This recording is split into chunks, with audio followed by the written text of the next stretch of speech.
Hello everyone, আশা করি সবাই ভালো আছেন। তো আজকে আমরা ডিডিটি এর একটা নতুন টপিক শুরু করছি, সেটা হচ্ছে জাভা। ঠিক আছে, তো শুরু করা যাক। প্রথমেই আমরা জানবো জাভা কি, হোয়াট ইজ জাভা।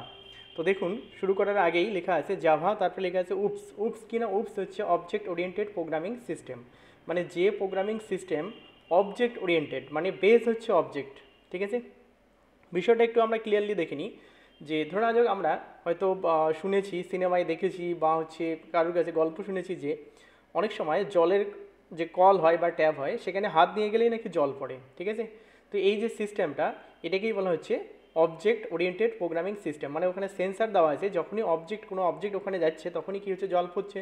আবার যদি অবজেক্টকে সরিয়ে নেওয়া হয় তাহলে আর জলটা পড়বে না। তাহলে এই যে কনসেপ্টটা, তাহলে যে প্রোগ্রামিং ল্যাঙ্গুয়েজ এই উপস কনসেপ্টে তৈরি, সেটাই হচ্ছে অবজেক্ট ওরিয়েন্টেড প্রোগ্রামিং ল্যাঙ্গুয়েজ। প্রথম অবজেক্ট ওরিয়েন্টেড প্রোগ্রামিং ল্যাঙ্গুয়েজ হচ্ছে গিয়ে স্মল টক। ঠিক আছে, আচ্ছা, তো আমরা জানবো হচ্ছে জাভা। জাভা কি বলছে, Java is a programming language. যদি আমাকে কেউ একদম হয়তো দেখা গেলো এমনি জিজ্ঞেস করেছে জাভা কি, তাহলে তো আমি তাকে ডিটেলস বলবো না, তাহলে আমি তাকে বলবো Java is a programming language. ঠিক আছে, এছাড়া যদি আরেকটু ডিটেলস বলি তাহলে বলবো Java is a class base programming language. তাহলে জাভাতে যেহেতু ক্লাস থাকে, অবজেক্ট থাকে, সেই জন্য এটা হচ্ছে জাভা হচ্ছে ক্লাস বেস প্রোগ্রামিং ল্যাঙ্গুয়েজ। আরও যদি একটু ডিটেলসে বলি তাহলে বলবো Java is a class base high level programming language. ঠিক আছে, এছাড়া ফাইনালি আমরা বলবো জাভার ডেফিনেশনে এরকম বলবো যে Java is a class base high level object oriented programming language develop by James Gosling in 1991। তাহলে কে ডেভেলপ করেছিল? জেমস গসলিং 1991-এ। It is a general purpose programming language, মানে এটা পার্টিকুলার কোনো একটা বিষয়ের উপর ভিত্তি করে নয়, এটা জেনারেল পারপাস, মানে অল ওভার আমরা সারাদিনে যে ধরনের ইলেকট্রনিক গ্যাজেট ইউজ করি তার প্রায় 50 to 60% ডিভাইসে কি জাভা আছে। ঠিক আছে, তার মানে কতটা পপুলার ভাবুন একবার। Java application are typically compiled to byte code. এটা সব থেকে ইম্পর্টেন্ট যে জাভা যে কম্পাইল হচ্ছে, জাভা কম্পাইল করা কোডকে কি বলা হয় না, বাইট কোড, বা বাইট কোড কি না, জাভা কম্পাইল কোডকে বলা হচ্ছে byte code. That can run on any Java virtual machine বা জেভিএম, যেটা কিনা যে কোনো জেভিএম মেশিনে রান করতে পারে। ঠিক আছে, আচ্ছা, তো তাহলে আমরা দেখে নিলাম জাভার ডেফিনেশন। আর হচ্ছে the first version of Java JDK 1.0। দেখুন, জাভা প্রথম ডেভেলপ করা হয়েছিল 1991-এ। কে করেছিল? James Gosling. এবং প্রথম ভার্সনটা রিলিজ হচ্ছে কত দেখুন, on the year 23rd January 1996 by Sun Microsystem. Sun Microsystem, ঠিক আছে। And till now latest version হচ্ছে 23-তে দেখাচ্ছে Java JDK AC standard edition 21। ঠিক আছে, নেক্সট। এছাড়া অ্যাকচুয়ালি জাভা নামকরণের কারণ কি, আমরা আস্তে আস্তে এবার ডিটেলসে যাব। অ্যাকচুয়ালি দেখুন, ইন্দোনেশিয়ার একটা আইসল্যান্ড হচ্ছে জাভা, এবং সেখানে প্রথম কফি প্রডিউস হয়েছিল, যে কারণে জাভার সিম্বল হচ্ছে কফি, এবং এই কফির নামকরণ অনুযায়ী সফটওয়্যারটার নাম হয়েছে জাভা। কনসেপ্টটা এখানে এরকম, কনসেপ্টটা ধরুন লাল চা বা হচ্ছে দুধ চা বা হচ্ছে গিয়ে কফি, এরকম কনসেপ্ট। কফি কেন নিল না, মানে এরকম ধারণা ছিল যে জেমস গসলিং এবং তার ফ্রেন্ডরা ইন্দোনেশিয়ার জাভা আইসল্যান্ডে ঘুরতে গেছিলো। সেখানে গিয়ে ওরা কফি খেতে খেতে কফির নামকরণ অনুযায়ী এই সফটওয়্যারটার নাম করেছে কফি। বিষয়টা এরকম একটু দেখে নিই আমরা, যে যদি আমরা লাল চা করি এবং সেটা যদি কিছুটা থেকে যায়, তাহলে যদি আমরা পরে আবার গরম করে ওটা খাই তাহলে কী হবে, তেতো হয়ে যায়, খাওয়া যাচ্ছে না। যদি দুধ চা করি তাহলে সেটাকে যদি আবার পরে, মানে ধরুন 2-4 ঘন্টা পরে যদি আবার গরম করে আমরা খেতে যাই, তাহলে কী হবে, যে দুধের পরিমাণ বেড়ে যাবে, জলের পরিমাণ কমে যাবে, চিনির পরিমাণ বেড়ে যাবে, তাহলে কী হবে, সেটাও খেতে একই রকম টেস্ট আর থাকবে না। কিন্তু কফি এরকমই একটা ধরুন আইটেম, যেখানে আপনি 2 ঘন্টা পরে যদি আপনি গরম করে ওটাকে আবার খান তাহলে একই রকম টেস্ট থাকবে। মানে বিষয়টা কিন্তু খাওয়ার দিক থেকে নয়, আপনি কম্পেয়ার করেন এরকম, যে বলছে জাভা হচ্ছে এমন একটা শব্দ যে আপনি একবার লিখে নিলেন এবং যে কোনো প্ল্যাটফর্মে এটাকে রান করতে পারবেন। ঠিক আছে, যে কোনো জায়গায় আপনি এটাকে রান করতে পারবেন। ঠিক আছে, তো ডেফিনেশনটা একবার দেখিনি কি, Java is an island in Indonesia where the first coffee was produce called Java coffee. মানে কফির অনেকগুলো ফ্লেভার আছে, তার মধ্যে একটা হচ্ছে জাভা। ঠিক আছে, আরও দেখিনি, Java was originally developed by James Gosling in 1991 at Sun Microsystem. In 1991 James Gosling and his friend, দেখুন 1991-এ জেমস গসলিং এবং তার বন্ধুরা একটা টিম গঠন করে, ফর্ম এ টিম, যেটার নাম গ্রিন টিম। মনে রাখতে হচ্ছে, যে টিমটা জাভা তৈরি করবে বলে ভেবেছিল তাদের নাম হচ্ছে, সেই টিমটার নাম হচ্ছে green team. Two further work on this project, এই প্রজেক্ট নিয়ে কাজ করার জন্য। The original idea was to develop this programming language for digital devices, মানে অ্যাকচুয়ালি এই টিমটার উদ্দেশ্য ছিল ওরা কিছু ডিজিটাল ডিভাইস হয়তো ডেভেলপ করবে, যেমন television, set up box, remote etcetera. Letter this idea was dropped and Java is develop for internet programming. তাহলে সেই আইডিয়া থেকে কী হয়েছে, জাভা তৈরি হয়েছে, ঠিক আছে। এবার আমরা দেখে নিই হোয়াই লার্ন জাভা, জাভা আমরা কেন শিখবো না। যেমন আমরা এর আগে মাই এসকিউএল করেছিলাম, যে মাই হচ্ছে ডটার অফ মন্টিউডিনিয়াস, এসকিউএল হচ্ছে স্ট্রাকচার কোয়েরি ল্যাঙ্গুয়েজ। দেখুন তাহলে যে ল্যাঙ্গুয়েজ হচ্ছে স্ট্রাকচার কোয়েরি ল্যাঙ্গুয়েজ সেটা হচ্ছে এসকিউএল, আর উপস কিনা যেটা হচ্ছে অবজেক্ট ওরিয়েন্টেড, অবজেক্ট থাকবে ক্লাস থাকবে, ঠিক আছে। তো ওখানেও আমরা দেখেছিলাম যে এসকিউএল হচ্ছে ক্রস প্ল্যাটফর্ম, মানে যে কোনো প্ল্যাটফর্মে ওকে আপনি রান করাতে পারবেন। ঠিক তার থেকে বেটার হচ্ছে প্ল্যাটফর্ম ইন্ডিপেন্ডেন্ট। দেখিনি Java does not depend on the operating system, Java কখনোই অপারেটিং সিস্টেমের উপর ডিপেন্ড করে না। For example a program written on Mac OS, যদি আপনি ম্যাক ওএসে কোনো একটা প্রোগ্রাম লিখে নেন, can run on Windows and vice versa, মানে আপনি উইন্ডোজ থেকে ম্যাক, ম্যাক থেকে উইস, এই ধরনের ম্যাক থেকে উইন্ডোজ আপনি কী করতে পারবেন, যে কোনো একটা অপারেটিং সিস্টেমে লিখে অন্য অপারেটিং সিস্টেমে রান করতে পারবেন। এটাই হচ্ছে প্ল্যাটফর্ম ইন্ডিপেন্ডেন্ট। দেন বলছে ইজি টু লার্ন, খুব সহজেই আমরা এটা শিখতে পারবো। বলছে এর syntax is easy and there are lot of tutorial available online including the one which you are currently reading. মানে আপনি চাইলে পরে ইন্টারনেট থেকে যেমন এই সফটওয়্যারটা ডাউনলোড করতে পারছেন, ইন্টারনেট থেকে আপনি কোড নিতে পারবেন, আপনার প্রোগ্রামে পেস্ট করে একটা নতুন সফটওয়্যার তৈরি করতে পারবেন, মানে কেউ ক্লেম করবে না, কোনো কপিরাইট আসবে না, ঠিক আছে। তো এটাই বলছে ইজি টু লার্ন, এবং এর সিনট্যাক্স খুব ইজি, এবং এর লট of tutorial available on the internet. Next বলছে পারফরমেন্স, পারফরমেন্স মানে হচ্ছে যে অন্যান্য ল্যাঙ্গুয়েজ বা জাভা এই কোনটার পারফরমেন্স বেটার। তো বলছে Java is significantly faster than other traditional interpreted যে প্রোগ্রামিং ল্যাঙ্গুয়েজ আছে সেটার থেকে কি বলছে ফাস্টার, ঠিক আছে। Compile Java code which is known as byte code, এর আগেও পেয়েছিলাম, তাহলে এটা কিন্তু ইম্পর্টেন্ট, কি compile Java code known as কি বলছে বাইট কোড, ঠিক আছে। নেক্সট এবার জাভার অনেকগুলো ভার্সন আছে, আমরা এতগুলো তো মনে রাখতে পারবো না, আপনি দুটো মনে রাখুন। একটা হচ্ছে 1991-এ জাভার ডেভেলপ হয়েছিল, প্রথম ভার্সনটা হচ্ছে জেডিকে আলফা অ্যান্ড বেটা 1995, আর জেডিকে 1.0 যেটা আমরা দেখলাম একটু আগে 96, এবং লেটেস্ট যে ভার্সন 2023-এ রিলিজ হয়েছে জাভা স্ট্যান্ডার্ড এডিশন 21, আর প্রথম উপস যে সফটওয়্যার সেটা হচ্ছে স্মল টক। নেক্সট এইবার একটু হিস্ট্রি দেখা যাক যে জেমস গসলিং কীভাবে জাভা তৈরি করলো এবং তার যে নামকরণ হয়েছে বিভিন্ন রকমের সেটা একটু দেখে নিই।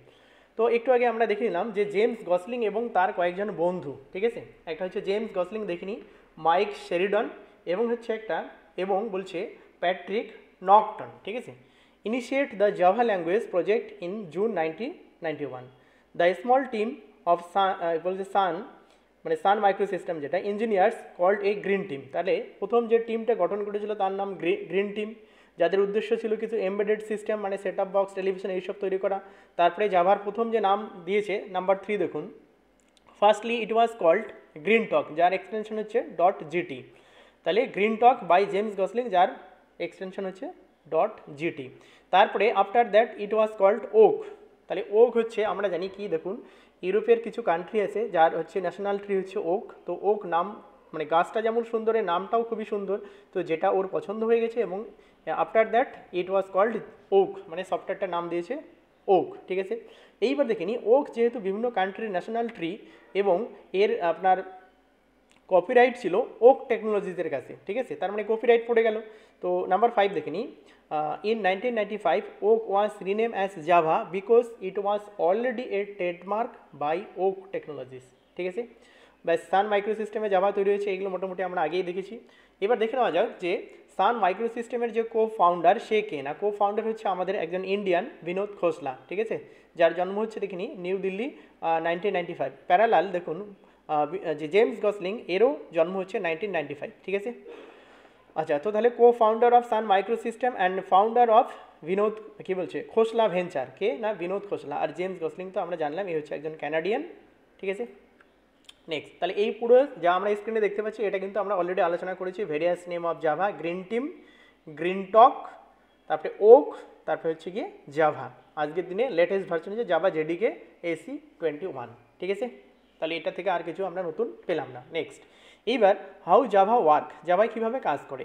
তো প্রথমে সোর্স কোড লিখবো, আপনি চাইলে নোটপ্যাড বা ব্লুজেতে লিখতে পারেন। কম্পাইল হয়ে বাইট কোড হবে।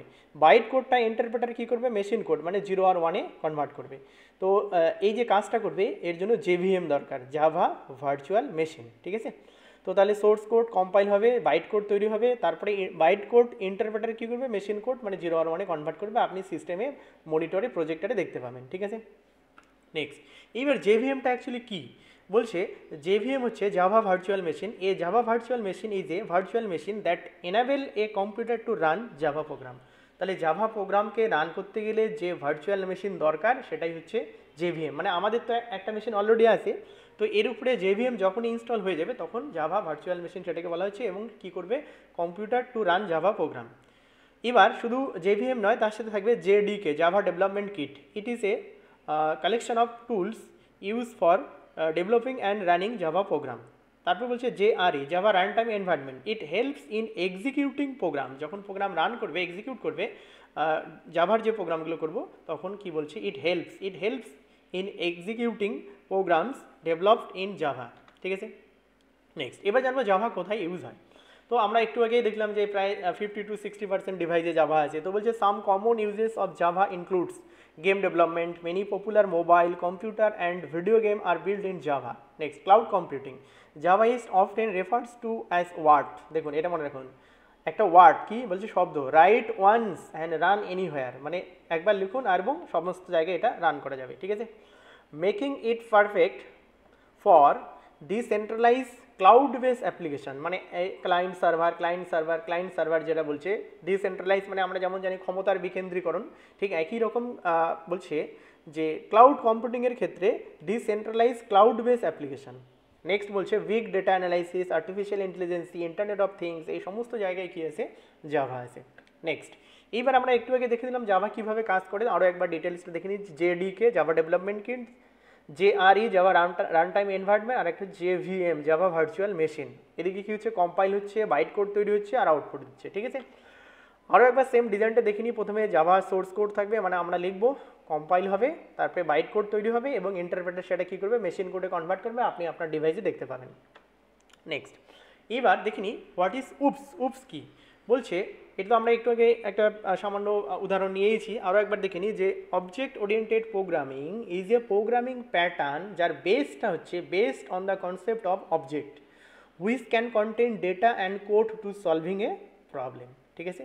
তাহলে অবজেক্ট ওরিয়েন্টেড প্রোগ্রামিং হচ্ছে একটা প্রোগ্রামিং প্যাটার্ন যার বেসটাই হচ্ছে অবজেক্ট এবং which can contain data and code to solving a problem. এবার আমরা জানবো ক্লাস আর অবজেক্ট। তো ক্লাস কি না, class is a collection of object, অনেকগুলো অবজেক্টের সমষ্টি হচ্ছে class, and it does not take any memory, class কোনো মেমোরি নেয় না। Class is also called blueprint বা লজিক্যাল এন্টিটি। এবার দেখুন নিচে এক্সাম্পল দেওয়া আছে, বার্ড হচ্ছে একটা ক্লাস। তো বার্ড বলে কোনো কিছু আমরা যখন বলি তখন কিন্তু কোনো জায়গা নেয় না, কি নেয়, যখন কোনো বার্ড, আপনি ধরুন বাড়িতে একটা ডাক নিয়ে আসলেন বা একটা ঈগল নিয়ে আসলেন, তাকে রাখার জন্য একটা জায়গা দরকার। তো সেরকমই বলছে ক্লাস কী করে, it does not take any memory, class কখনো মেমোরি নেয় না। ক্লাস হচ্ছে একটা ব্লুপ্রিন্ট, ঠিক আছে। ক্লাস দু রকমের মনে রাখতে হবে, ক্লাস টু টাইপস। একটা হচ্ছে প্রিডিফাইন, যেটা হচ্ছে ইনবিল্ড করা আছে, যেটাকে আমরা কিওয়ার্ড বলে জানি, যেমন scanner, console, system, string. User define মানে আপনি যেটা দেবেন, যেমন ডগ, কার, আপনি যে নামগুলো দেবেন, হাউস, রিপেয়ারিং, এটসেট্রা। এইবার দেখে নেওয়া যাক অবজেক্ট কি, দেখিনি। তাহলে এই যে ক্লাস আর অবজেক্ট, এদিকে ক্লাস আর অবজেক্ট দেওয়া আছে। তো অবজেক্ট কি না, ক্লাসের একটা উপাদান। বলছে an object is an element of a class, once the object is created it takes space like variable in memory. তাহলে অবজেক্ট যখনই তৈরি হবে তখন কিন্তু কী হবে, স্পেস নেবে, যেমন ভেরিয়েবল নেয়। তো দেখিনি, ক্লাসের নাম দিয়েছি বার্ড, তার এগুলো হচ্ছে এলিমেন্টস বা অবজেক্ট। আবার ক্লাসের নাম দিয়েছে ডাক, যার হচ্ছে ডাক যে টাইপ হয় সেগুলো দিয়েছে অবজেক্ট, উড ডাক এবং ম্যালার্ড, ঠিক আছে। তো একই প্রসেস আবার স্ক্রিন আপনারা দেখতে পাচ্ছেন, বার্ড হচ্ছে একটা ক্লাস, এগুলো হচ্ছে অবজেক্ট, একই রকম ডাক হচ্ছে একটা ক্লাস, আর নিচেরগুলো হচ্ছে অবজেক্ট, ভেরিয়াস টাইপ অফ ডাক, ঠিক আছে। নেক্সট, একই রকম অ্যানিমেল হচ্ছে ক্লাস, বার্ড, টাইগার, এইসব। এদিকে কার হচ্ছে ক্লাস, কারের অবজেক্ট হচ্ছে এগুলো, ঠিক আছে। এবং তারা যে কি কাজ করবে সেটাকে মেথড বা ফাংশন বলা হচ্ছে, ঠিক আছে। নেক্সট, উপস টার্মিনোলজি এবার জানবো, দুটো টার্মস আমরা অলরেডি জেনে গেছি। তো বলছে উপস টার্মিনোলজি যেটা অবজেক্ট বলছে, অবজেক্ট মিনস, উপস মানে হচ্ছে object oriented programming system. Object কি, বলছে object means a real word entity such as pen, chair, table, computer, এগুলোকে অবজেক্ট বলা হচ্ছে, ঠিক আছে। Object oriented programming is a procedure to design a program using class and object. একটু আগে আপনারা যেমন ডিজাইন দেখলেন কার, তার নিচে হচ্ছে ধরো 2 হুইলার, 4 হুইলার, বা হচ্ছে বার্ড, তার নিচে অনেকগুলো বার্ডের আমরা টাইপ দেখলাম, ঠিক আছে। নেক্সট, এবার উপস টার্মিনোলজিতে আমরা একটু ডিটেলসটা দেখে নিই। Object, class, inheritance, polymorphism, abstraction and encapsulation. তো অবজেক্ট তো আমরা দেখে নিয়েছি, and object is an element of a class. Class কি না, a class describe the content of the object that belongs to it. Inheritance কি, হোয়েন ওয়ান অবজেক্ট, যখন কোনো একটা অবজেক্ট অর্জন করে, acquire all the properties and behaviours of a parent object, মানে যেমন আমরা আমাদের বাবার সম্পত্তি পাই এবং তার গুণাবলী, শর্তাবলী এগুলো পাই। তো বলছে যখন কোনো একটা অবজেক্ট তার প্যারেন্ট অবজেক্ট থেকে তার সমস্ত প্রপার্টিজ আর বিহেভিয়ার পাবে, সেটাকে বলা হচ্ছে inheritance. It is known as inheritance, ঠিক আছে। নেক্সট বলছে পলিমরফিজম। বলছে ইফ ওয়ান টাস্ক, পলিমরফিজম মানে কি না, বহুরূপতা, যেমন কয়লার বহুরূপতা আমরা পড়েছি। তো যদি one task is perform in different ways, একটা ক্লাস বা একটা অবজেক্টকে যখন আমরা বিভিন্ন জায়গায় ইউজ করতে পারবো, সেটাকেই বলছে polymorphism. It is known as polymorphism. Next বলছে অ্যাবস্ট্রাকশন। অ্যাবস্ট্রাকশন কীরকম, hiding internal details, hiding internal details and showing functionality. ব্যাপারটা কীরকম, ধরে নেওয়া যাক কি আমরা অনেকেই বাড়িতে কোনো একটা কারণে কারোর সাথে মনোমালিন্য বা ঝগড়াঝাটি হয়েছে, তখন সেখান থেকে বাইরে আসলাম, বাইরে এসে যদি আমি ওই খবরটা বা ওইভাবে মনমরা হয়ে থাকি, তাহলে তো সবাই বাজে বলবে। তখন আমরা কী করি, যে ভিতরে যা আছে আছে থাক, কিন্তু বাইরে আমি হাসি খুশি এইসব নিয়ে আসি, হয়তো সেলফি তুলছি বা কিছু। তাহলে আমরা কি ইন্টারনাল যে ম্যাটারটা সেটা কাউকে বুঝতে দিচ্ছি না, বাইরের ফাংশনালিটিও দেখাচ্ছি, ঠিক আছে। তো বলছে hiding internal details and showing functionality is known as abstraction, ঠিক আছে। ফর এক্সাম্পল, ধরুন আমরা কিছু বুঝতে পারিনি, তাহলে এবার দেখিনি, ফর এক্সাম্পল ফোন কল। বলছে we don't show the internal processing, আমি ফোন করছি, হোয়াটসঅ্যাপ করছি, মেসেজ করছি, এইসব করছি, কিন্তু কীভাবে কাজ হচ্ছে, প্রসেসর, র্যাম, এগুলো কীভাবে কাজ করছে, এগুলো কিন্তু আমরা দেখতে যাই না, ঠিক আছে। লাস্ট হচ্ছে এনক্যাপসুলেশন। এনক্যাপসুলেশন মানে হচ্ছে গিয়ে, আমরা জানি যারা সি করেছিলাম, সবাই সি করেছি আমরা, যে প্রথমে ব্রেসেস ওপেন হচ্ছে অ্যান্ড ব্রেসেস ক্লোজ করতে হচ্ছে, পুরোটা একটা বাইন্ডিংয়ের মধ্যে থাকছে, ঠিক আছে। তো এখানেও তাই হবে। এনক্যাপসুলেশন মানে হচ্ছে binding code and data together into a single unit are known as encapsulation. For example A capsule, এই ক্যাপসুলে আমরা দু রকমের ওষুধ দেখতে পাচ্ছি, একটা রেড আর একটা ইয়েলো, ঠিক আছে। তো তাহলে দেখুন এর মধ্যে আবার অনেকগুলো করে মেডিসিন আছে, তাহলে এই সমস্তটাকে আমরা আলাদা আলাদা নামে কিন্তু ডাকছি না, আমি রেড ক্যাপসুল, ইয়েলো ক্যাপসুল এরকম বলছি না, কিন্তু কি বলছি, ক্যাপসুল। তো এটাকে বলছে এনক্যাপসুলেশন, পুরো প্রোগ্রামটা একটা এনক্যাপসুল হবে, ঠিক আছে। নেক্সট, এবার বলছে function. What is function? Function কি বলছে, সাম গ্রুপ অফ কোড, মানে কিছু কোডের সমষ্টি, that will do some work, যে কিনা কিছু কাজ করবে, তাকেই বলছে function. Function will do your work as many time you can it, ঠিক আছে। তো বলছে some group of class that will do some work, তাহলে কিছু কোডের সমষ্টি যেটা কিনা কিছু কাজ করে, একেই বলে ফাংশন, ঠিক আছে। Function will do work as many time, যখন আপনি কল করবেন, ঠিক আছে। Different type of class and function আমরা দেখে নিচ্ছি। Class is a collection of similar type of function, যেমন হাউস হোল্ড রিপেয়ারিং, এটা হচ্ছে class. Different type of function দেখে নিই, প্লাম্বিং হতে পারে, কার্পেন্টার হতে পারে, পেইন্টার হতে পারে, একে মেথড বা ফাংশন বলা হচ্ছে, ঠিক আছে। নেক্সট, এবার জানবো ফাংশন পাবলিক হতে পারে, স্ট্যাটিক হতে পারে, মানে ক্লাসও হতে পারে, ভয়েড হতে পারে, মেইন হতে পারে। তো পাবলিক হচ্ছে কি না, পাবলিক হচ্ছে it is an access modifier, মানে পাবলিক, প্রাইভেট না প্রোটেক্টেড, তো সেটাই বলছে। Means your method can be access from anywhere, যে কোনো জায়গা থেকে এটাকে অ্যাক্সেস করা যাবে। স্ট্যাটিক মানে, স্ট্যাটিক মিনস বলছে static makes it possible to run those function without creation and object, মানে যখন কোনো অবজেক্ট তৈরি করতে আমি চাইছি না, তখন আমাকে স্ট্যাটিক যে ক্লাস আছে সেটা ইউজ করতে হবে। So it can be use as an independent function, তার মানে একে বলা হচ্ছে ইন্ডিপেন্ডেন্ট ফাংশন, মানে যে নিজেই নিজের সর্বেসর্বা, ঠিক আছে। ভয়েড মানে তো জানি, ভয়েড মানে হচ্ছে গিয়ে নো রিটার্ন টাইপ বা এমটি। মেইন মানে হচ্ছে ডিফল্ট ফাংশন বা মেইন ফাংশন। এবার বলছে জাভা ভেরিয়েবল। ভেরিয়েবল তো আমরা জানি যে ইন্ট এ বি সি এরকম ধরেছিলাম, যে কিনা একটা মেমোরি আমরা স্পেস নাম দিচ্ছি, সেখানে আমরা ডেটা স্টোর করি, সেটা ভেরিয়েবল। তো variable are container for storing data values. In Java there are different type of variable. For example string জানি, ক্যারেক্টার, ইন্ট মানে নাম্বার, ফ্লোট মানে নাম্বার কিন্তু বড় নাম্বার। ডান দিকে এক্সাম্পল দেওয়া আছে, একটু দেখে নেবেন। ক্যারেক্টার মানে হচ্ছে গিয়ে যেখানে ক্যারেক্টার স্টোর করতে পারবো। বুলিয়ান মানে যেটা ট্রু ফলসের জন্য ইউজ হয়, ঠিক আছে। নেক্সট, এবার data type are divided into two group, data টাইপকে বলছে টু গ্রুপ, একটা হচ্ছে প্রিমিটিভ ডেটা টাইপ আর একটা হচ্ছে নন প্রিমিটিভ। প্রিমিটিভ মানে হচ্ছে যেটা আপনার predefine set of basic data type, set of basic data type সেটাকে বলছে প্রিমিটিভ ডেটা টাইপ, যেমন include, byte, short, int, long, float, double, boolean etcetera. Non primitive মানে হচ্ছে গিয়ে বলছে মানে রেফারেন্স দিচ্ছে, রেফারেন্স টাইপের, সার্চ অ্যাজ হতে পারে, স্ট্রিং, অ্যারে অ্যান্ড ক্লাসেস, ঠিক আছে। প্রিমিটিভ ডেটা টাইপ এবং নন প্রিমিটিভ ডেটা টাইপের আপনার কিছু এক্সাম্পল এখানে দেওয়া আছে, ডিটেলসও দেওয়া আছে, আপনারা চাইলে এটা দেখে নিতে পারেন, তবে লেন্থ ভিডিও বড় হয়ে যাচ্ছে, আমি এটা ডিটেলস আলোচনা করছি না। There are 8 primitive data type in Java, তাহলে শুধুমাত্র এই নামগুলো মনে রাখতে হচ্ছে, byte, short, int, long, float, double, boolean, character, ঠিক আছে। কে কোনটা জায়গা নিচ্ছে এটা একটু দেখে নিতে হবে, সি এর থেকে একটু ডিফারেন্স আছে, ঠিক আছে। নেক্সট, এবার how to declare variable. Variable আমরা কীভাবে ডিক্লেয়ার করবো? ইন্ট মাই নেম একসাথে লেখা আছে, লং মাই নেম একসাথে লেখা আছে, তাহলে int, long, double, float, string কীভাবে লিখতে হবে এটা আমরা অলরেডি জানি। নোটস দেখুন, a string in Java is actually a কী হচ্ছে non primitive data type because it refers to an object, rules to make a variable. বলছে ভেরিয়েবল যখন ডিক্লেয়ার করবো তখন কী কী আমাকে মেনটেন করতে হবে। Not started with number, number দিয়ে শুরু হবে না। Not case sensitive, case sensitive নয়। বলছে do not use any keyword like void main বা ইফ, এলস এটসেট্রা, মানে কিওয়ার্ড তো আমরা জানি রিজার্ভ ওয়ার্ড, এগুলো ইউজ করা যাবে না। Do not use any space, space use করা যাবে না। Do not start with any special character, at the rate, তারপরে ধরুন আপনার স্পেস, তারপরে ধরুন হাইপেন, এগুলো দেওয়া যাবে না, ঠিক আছে। এবার জাভা অপারেটর, বলছে Java divides the operator into the following group: এক arithmetic operator, assignment operator, comparison operator and logical operator, ঠিক আছে। নেক্সট, এইখানে অপারেটর আরও ডিটেলস দেওয়া আছে, একবার করে আপনি দেখে নিতে পারেন এগুলো, ঠিক আছে। ওই যে আগের যে গ্রুপটা আমরা দেখে নিলাম, এই যে এটা জাভা অপারেটরস, তার ডিটেলসটা এখানে দেওয়া আছে। নেক্সট আমরা দেখিনি, শেষের দিকে চলে এসেছি, কনস্ট্রাক্টর। বলছে constructor in Java in a special type of method বা function that is use to initialise the object. Java constructor is invoked at the time of object creation.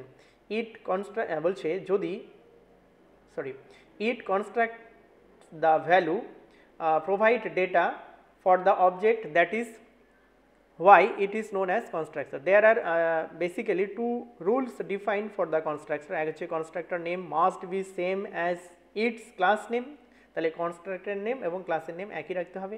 constructor must have no explicit return type, কোনো return type থাকবে না। Type of constructor, একটা হচ্ছে default আর একটা হচ্ছে গিয়ে permanent, ঠিক আছে।